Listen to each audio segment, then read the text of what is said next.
Dear students, welcome to our YouTube channel.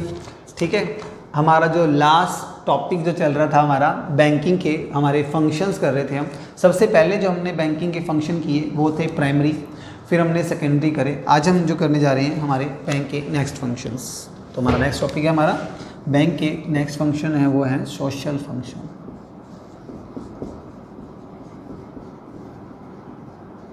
Social functions of bank. ठीक है, या हम इसको एक चीज़ और भी लिख सकते हैं, देखो, ताकि कई बार एग्जाम में आ जाता है क्या कि रोल ऑफ बैंक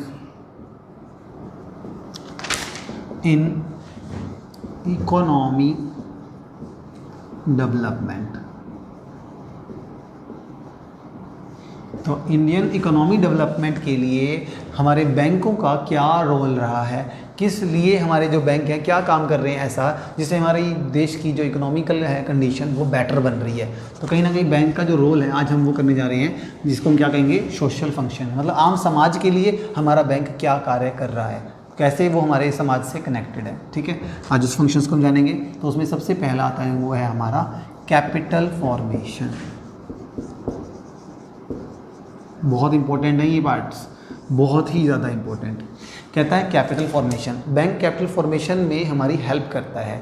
मान लीजिए आप हैं और आपको आपकी लाइफ में थोड़ा पैसे की ज़रूरत है, तब बैंक आपको पैसा प्रोवाइड करके क्या करता है, आपकी कैपिटल फॉर्मेशन करता है। मान लीजिए आपको क्या करना है, अपना हाउस घर बनाना है, ठीक है, या आपको एक कार लेनी है, आपको टीवी लेना है, ठीक है। तो कहीं ना कहीं आपको कोई चीज़ चाहिए, कोई वस्तु खरीदनी है, तो आपके पास अगर पेमेंट नहीं है, पैसा नहीं है, तब आप किसकी हेल्प ले सकते हो, बैंक की हेल्प ले सकते हो। बैंक क्या करेगा, आपको लोन देगा, आपको इंस्टॉलमेंट्स पर सामान खरीदवाएगा, आपको चीज़ें ला करके देगा और आप उसकी इंस्टॉलमेंट्स में धीरे धीरे करके क्या कर सकते हो, उसकी पेमेंट कर सकते हैं। मान लो आपने कार ले ली है 5 लाख की, 6 लाख की, जितनी भी लेते हैं आप, उसकी किस्तें बनाएं 20,000 25,000 रुपये हर महीने के आप देते हुए अपनी कार की इंस्टॉलमेंट्स पे आप कार ले सकते हैं। टीवी है, ऐसे ही मोबाइल्स हैं, हाउस वगैरह हैं, फ्रिज वगैरह हैं, इलेक्ट्रॉनिक इक्विपमेंट्स हैं, आप कुछ भी चाहें, कुछ भी कैपिटल आपको फॉर्मेशन करना है तो आप बैंक आपको क्या प्रोवाइड करता है, लोन प्रोवाइड करता है। आप नया बिजनेस सेटअप करते हैं, ठीक है, तो अब आपको क्या चाहिए, कुछ मशीनरी वगैरह चाहिए आपको, ठीक है, तब आपको बैंक ऐसी फैसिलिटी देता है लोन की कि आप ले करके उसे आप खरीद सकते हैं। तो जो चीज़ आप पहले नहीं कर पा रहे थे, जो कैपिटल आपके पास नहीं थी, आप उसको तैयार कर सकते हो, बना सकते हो, मैन्युफैक्चरिंग कर सकते हो। ये सारे फंक्शंस कैसे कंप्लीट हो सकते हैं, सिर्फ और सिर्फ हेल्प ऑफ द बैंकिंग की हेल्प से ऐसा पॉसिबल हो जाता है। तो पहला हमारा हो गया कैपिटल फॉर्मेशन।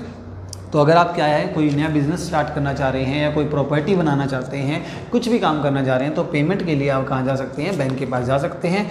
जब हमारे इंडिया में नई नई चीज़ें बनेंगी, नई चीज़, देखो एक बात है, जब एक इंसान कार खरीदेगा, अरे खरीदेगा तभी तो लोग उसके लिए बनाएंगे। जब तक कार की डिमांड नहीं होगी, सप्लाई कैसे होगी। तो जितनी ज़्यादा चीज़ें हम लोग खरीदेंगे, मतलब वो बिक रही हैं, और बिक रही हैं तो इनकम हो रही है, इनकम हो रही है तो इंडिया की इकोनॉमी क्या हो रही है, डेवलपमेंट हो रहा है। तो कुल मिला के बात ये कहता है कि इंडिया में जब नई चीज़ें बन रही हैं, जब नई गुड सर्विसेज तैयार हो रही हैं, तो इससे क्या होगा, इंडिया की इकोनॉमी डेवलप हो जाती है। तो रोल ऑफ बैंक का समझ में आ गया आपको। पहला पॉइंट होता है हमारा कैपिटल फॉर्मेशन है ये, ठीक है ना। तो कैपिटल को फॉर्मल नहीं, फॉर्मेशन है ये। कैपिटल फॉर्मेशन होती है हमारी हाउस, कार, टीवी और मशीनरी वगैरह, ये चीज़ें हो जाती हैं हमारी। तो कैपिटल को फॉर्मेशन करने के लिए बैंक हमारा काफ़ी हेल्पफुल रहता है। सेकंड पॉइंट, होप आपको क्लियर हो गया होगा ये। नेक्स्ट है इंड्यूसमेंट। Inducement to innovation.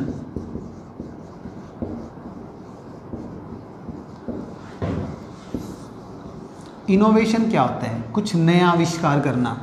अगर आप कुछ नया करना चाह रहे हो और आपको हेल्प चाहिए, किस चीज़ की हेल्प, वो आप समझ ही गए होंगे, मनी आपकी चाहिए, आपको पैसा आपको चाहिए, तब आप इनोवेशन आपकी इस पर रुकी हुई है। मान लो आपने एक नया मतलब कुछ करने का जज्बा है, आप एक नया इनोवेट करना चाहते हो, कुछ एक्सपेरिमेंट्स करना चाहते हो, कुछ अच्छा करना चाह रहे हो, बट आपको कमी किस चीज़ की हो रही है, आपकी पैसे की हो रही है। तो बैंक आपको अगर लगता है प्रोजेक्ट अच्छा है आपका, आपको पे पैसा लगाना उनके लिए बेटर रहेगा, तब बैंक आपको क्या करता है, फैसिलिटी देता है, और वो है लोन की फैसिलिटी। तब आप क्या कर सकते हो, अपनी इनोवेशन को जारी रख सकते हो, अपना नया काम जो आप करना चाहते हो वो आप इजीली कर पाते हो। तो अगर आपने क्या करना है, कोई नई एंटरप्राइज खोलनी है, कुछ नया प्रोडक्ट लॉन्च करना है, तो उससे रिलेटेड अगर आपको पैसे की प्रॉब्लम है, तब बैंक आपको क्या करता है, एक फैसिलिटी देता है लोन की, जिससे आप क्या कर सकते हो, इन्वेस्टमेंट कर सकते हो टू द इनोवेशन। मतलब इनोवेशन के लिए आपको पैसा देगा, आप उससे क्या कर सकते हो, अपने जो भी आपका प्रोजेक्ट है, प्लान है, आप उसमें लगाएं पैसा, और उससे आपको क्या मिलेगी, हेल्प मिलेगी बैंक से।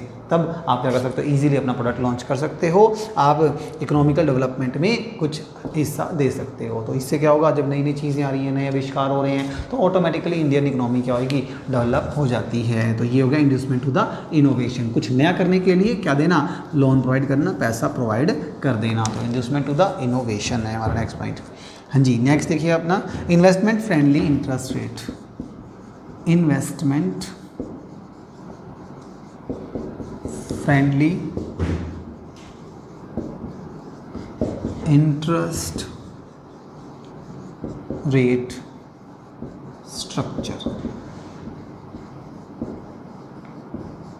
ठीक है भाई, आपका जो बैंक है, वो जो आप उसमें पैसा इन्वेस्ट कर रहे हो, अगर या आपको कुछ और कहीं और इन्वेस्ट करना है, आपको पैसा चाहिए बैंक से, तो आपको क्या मिलेगी, जो इंटरेस्ट रेट होगी वो क्या होगी, काफ़ी बढ़िया होती है। जो इंटरेस्ट रेट का स्ट्रक्चर है वो कैसा है, फ्रेंडली है, मतलब बहुत सस्ता, बहुत कम दाम में आपको वो पैसा प्रोवाइड करती है। आपको इंटरेस्ट कम देना होगा, आप ज़्यादा इन्वेस्टमेंट कर सकते हो। जैसे सिंपल सी बात बोली है, अगर आप मान लो प्रोडक्ट बनाना चाहते हो, प्रोडक्शन करना चाहते हो, ठीक है, आप पैसा लगा रहे हो प्रोडक्शन पे, इन्वेस्टमेंट कर रहे हो, बड़ी बड़ी इंडस्ट्रियाँ खोलना चाहते हो या कोई फैक्ट्री लगाना चाहते हो, तब आपको जो लोन चाहिए उसका जो इंटरेस्ट रेट होगा बहुत कम दाम पे आपको क्या मिलेगा, आपको इंटरेस्ट पर आपको पैसा मिल जाता है। देखो एक आम बात करें, एक आम सिंपल, आप जो पैसा पड़ोस में कहीं से उठाएंगे तो वहाँ पर आपको ज़्यादा इंटरेस्ट पे करना पड़ता है। मैंने सुना है ऐसा कि वहाँ पर इंटरेस्ट रेट बहुत ज़्यादा होता है। तो अगर बैंक में जाएँ तो बैंक में इंटरेस्ट रेट बहुत कम होता है, बट थोड़ी फॉर्मेलिटीज़ होती हैं, उनको पूरा करना ज़रूरी है।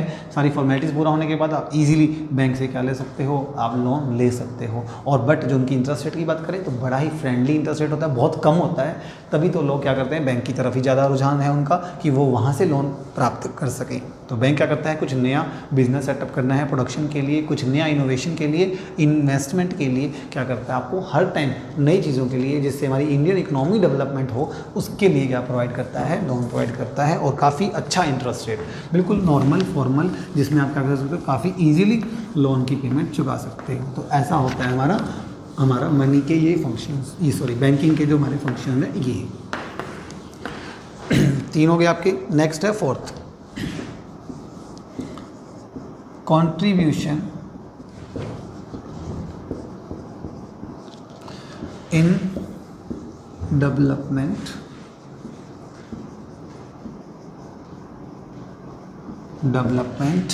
ऑफ रूरल सेक्टर,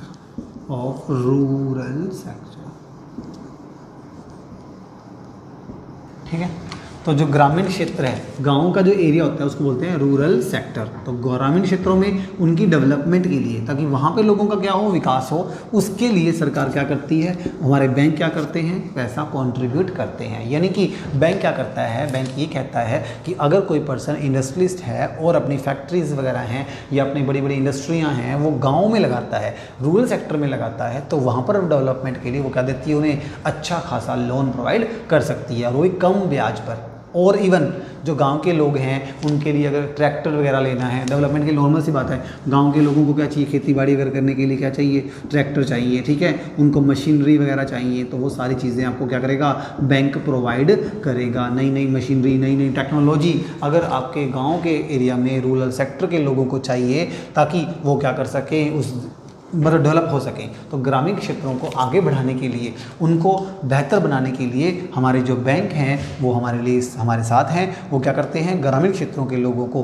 ट्रैक्टर लेना हो, मशीनरी है, हार्वेस्टर्स हैं, बड़ी बड़ी मशीनें हैं, किसानों के लिए एग्रीकल्चर वगैरह है, उनके से रिलेटेड जितने भी साधन हैं, जो भी चीज़ें आपको चाहिए, जो भी रिक्वायरमेंट आपके पास हैं, जितने भी फैक्टर्स हमें चाहिए रूरल सेक्टर के लोगों को, चाहे वो इंडस्ट्रीज़ के लिए हों, चाहे वो फार्मिंग के लिए हों, किसी भी तरह का आपको कोई लोन चाहिए, जैसे आपको फसलों के लिए पैसा चाहिए, चाहिए, ठीक है, या आप कोई मतलब एनिमल्स वगैरह रखते हैं, जानवर वगैरह हैं, उनके लिए आपको मतलब ख़रीदने के लिए कुछ लोन चाहिए, तो आपको बहुत ईजिली क्या करता है बैंक कंट्रीब्यूट करता है, आपको पैसा प्रोवाइड करता है। तो गाँव के क्षेत्रों के विकास के लिए क्या करता है बैंक, हर टाइम तैयार है, हर समय तैयार है। वो लाखों करोड़ों रुपया क्या करता है लोन के रूप में हर साल किसानों को देता है, गाँव में रहने वाले लोगों को प्रोवाइड करता है, ताकि हमारे देश का विकास हो सके, इकोनॉमिकल डेवलपमेंट हो सके। कुल मिला के गाँव के क्षेत्रों में, क्योंकि हमारे मोस्टली लोग क्या हैं, जो क्या रहते हैं गांव में रहते हैं, वो बहुत कम पढ़ लिख पाते हैं, बहुत कम आगे बढ़ पाते हैं, तो उनको बढ़ाने के लिए, उनको डेवलप करने के लिए सरकार क्या करती है, रुपया खर्च करती है। ठीक है, तो होप आपको क्लियर हो गया होगा कि किस चीज़ के लिए रूरल सेक्टर में वो पैसा लगाती है। रूरल सेक्टर के लोगों के लिए जो वहाँ के रह रहे हैं, उनको कोई भी फैसिलिटीज़ की, किसी भी तरह की कोई कमी ना हो, वो फैसिलिटीज़ प्रोवाइड करती है, अच्छे बीज, अच्छी खाद, अच्छे टूल्स, अच्छे इक्विपमेंट्स, ठीक है, तो वो चीज़ें प्रोवाइड करती है। नेक्स्ट पॉइंट है आपका फिफ्थ, वो है हमारा increase market demand. Increase in market demand,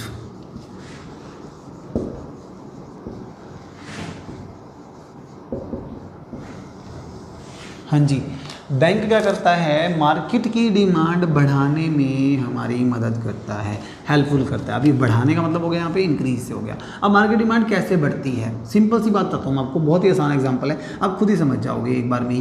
क्या, मान लीजिए मोबाइल है, ठीक है, एक मोबाइल होता था जो पुराने ज़माने में बहुत कॉस्टली लगा करता था और सबके पास ये मोबाइल नहीं हुआ करता था। आज भी कई लोग हैं जो क्या हैं, इतने गरीब हैं कि वो मोबाइल नहीं खरीद सकते हैं। इवन क्या है, अगर वो अच्छी फैसिलिटी चाहते हैं मोबाइल में, तो क्या करना होगा आपको, मान के चलो आप 10 से 15 हज़ार रुपये आपके लग जाते हैं, ठीक है, 10 से 15 हज़ार रुपये, कई तो क्या होता है इससे भी महंगे 20 हज़ार तक भी आपका फ़ोन आते हैं, ठीक है, सेल फोन आते हैं। तो ये चीज़ क्या है, अगर मोबाइल मार्केट में इतने का बनता है, इतने का बिकता है, तो अगर इससे कम वो बेच ही नहीं सकते, तो ऐसे में उनकी डिमांड जीरो हो जाएगी, कम हो जाएगी, क्योंकि लोग ले ही नहीं पाएंगे, इतने महंगे जो थे। तो बैंक हमें क्या कर दिया, फैसिलिटी प्रोवाइड कर दी कि आप ये चीज़ क्या ले सकते हो, इंस्टॉलमेंट में ले सकते हैं। तो कहीं ना कहीं बैंक आपको पैसा देगा, भाई आप मोबाइल ले लो, पैसे मैं दे दूंगा, आप धीरे धीरे करके मुझे दे देना, विद इंटरेस्ट दे देना। तो ऐसा होता है, आजकल तो 0% इंटरेस्ट पर भी कई स्कीमें आ रही हैं बैंक की। बैंक क्या करता है, सिर्फ मार्केट में डिमांड बढ़ाने के लिए। अब देखो, बैंक अपना कमीशन कहाँ से चार्ज करेगा, प्रोड्यूसर से चार्ज करेगा, प्रोडक्शन करने वाले से चार्ज करेगा। तो जो वस्तुएं बनाता है, प्रोडक्ट को बनाता है, उसने आपको, जो प्रोड्यूसर था, मान लो मोबाइल है और उसका प्रोड्यूसर है, उसने आपको एक ऑफर दे दिया कि भाई आप हमारे बैंकों से, जो हमारे चुनिंदा बैंक हैं, उनसे आप हमारे फ़ोन खरीदेंगे तो आप क्या कर सकते हो, इंस्टॉलमेंट में पेमेंट कर सकते हो। तो जैसे 10,000 है तो 10 इंस्टॉलमेंट कर दी 1,000 की, 1500 की 10, 1500 की 10 इंस्टॉलमेंट कर दी तो 15,000 हो गया, और 2,000 की 10 इंस्टॉलमेंट में आप 20,000 का फ़ोन खरीद सकते हैं। तो बैंक आपको ये फैसिलिटी देता है ताकि बैंक क्या कर सके, मार्केट में जो प्रोडक्ट बिक रहे हैं उनकी डिमांड को बढ़ा सकें। तो आज जो लोग फ़ोन नहीं ले सकते थे, जो बड़े बड़े महंगे महंगे इंस्ट्रूमेंट्स हैं जो नहीं ले सकते थे, बड़ी बड़ी जो चीज़ें हैं जैसे मशीनरीज वगैरह हैं, ठीक है ना, और बड़ा AC वगैरह हैं, कूलर हैं, या वॉशिंग मशीन है, या जो भी इलेक्ट्रॉनिक सामान है आपका, और इवन घर का कोई सामान और आपको लेना है, ठीक है ना, तो उस चीज़ के लिए आप क्या कर सकते हो, बैंक से लोन लेकर अपनी डिमांड को बढ़ाता है। कौन, हमारा बैंक। तो बैंक क्या करता है, प्रोडक्शन करने वाला यानी कि प्रोड्यूसर की भी हेल्प करता है कि उसके प्रोडक्ट की मार्केट में जो डिमांड है वो कम है तो उसको बढ़ाने की कोशिश करता है। तो बैंक नई नई स्कीमें देता है। आप डेबिट कार्ड का यूज़ करें, क्रेडिट कार्ड का यूज़ करके आप क्या कर सकते हो, एक चीज़ को कम दाम में प्राप्त कर सकते हो। इसका रीज़न क्या है, इसका रीज़न मतलब सेल को बढ़ाना, सेल को किसी भी तरह बढ़ाना। कोई प्रोडक्ट है जो नहीं बिक रहा था, उस पर कुछ ऑफर दे करके क्या करता है बैंक, ज़्यादा ऑफर देगा तो ज़्यादा माल बिक सकता है। तो मार्केट में डिमांड को बढ़ाने के लिए क्या करता है, हमारा बैंक एक रोल अदा करता है, बहुत अच्छे वाला। नेक्स्ट पॉइंट हमारा 6th,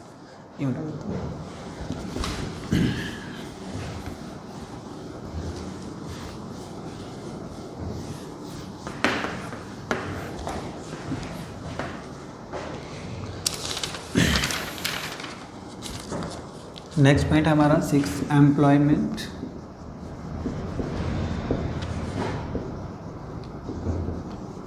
अपॉर्चुनिटी।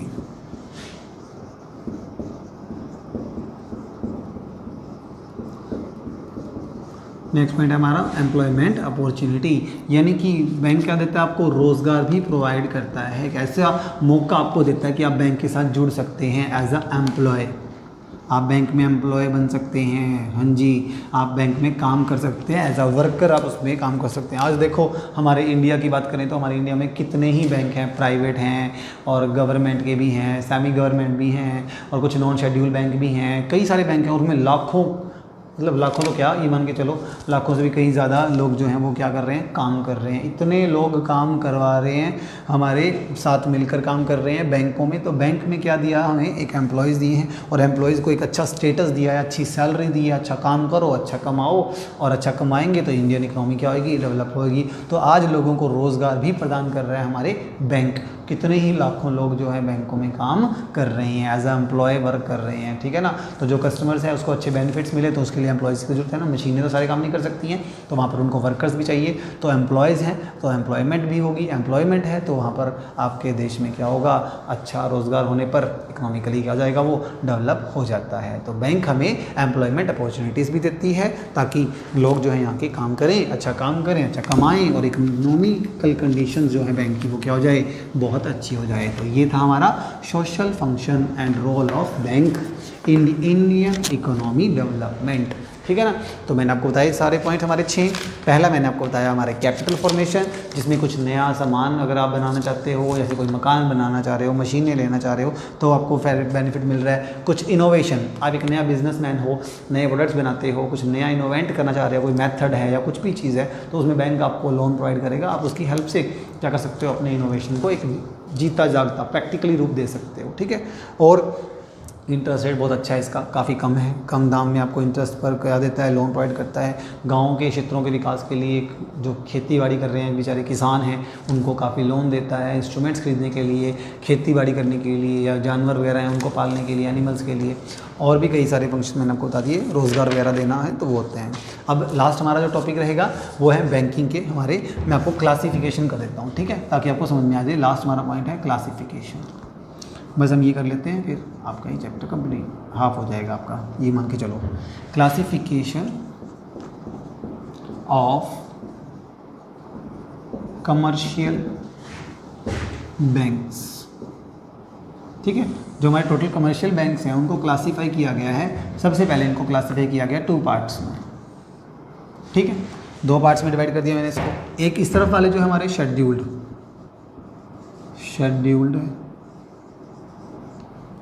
ठीक है, शेड्यूल्ड कमर्शियल बैंक, और इस तरफ क्या होंगे हमारे नॉन शेड्यूल्ड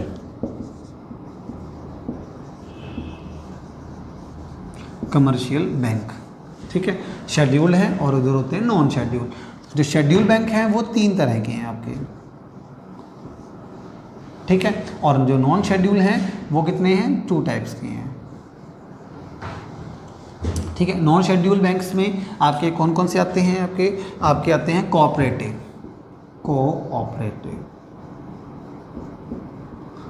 बैंक्स होते हैं, जो कहाँ होते हैं, रूरल एरिया में और अर्बन एरिया में होते हैं, ठीक है। अर्बन एरिया के, रूरल एरिया के जो कॉर्पोरेटिव बैंक होते हैं उन्हें हम बोलते हैं नॉन शेड्यूल। जैसे ग्रामीण बैंक हो गए हमारे, ठीक है, वो नॉन शेड्यूल बैंक्स होते हैं। जो शेड्यूल बैंक हैं वो 3 तरह के हो गए हमारे। एक होता है पब्लिक सेक्टर में होते हैं, एक होते हैं हमारे प्राइवेट सेक्टर, ठीक है ना, और एक होता है हमारा फॉरेन के बैंक्स,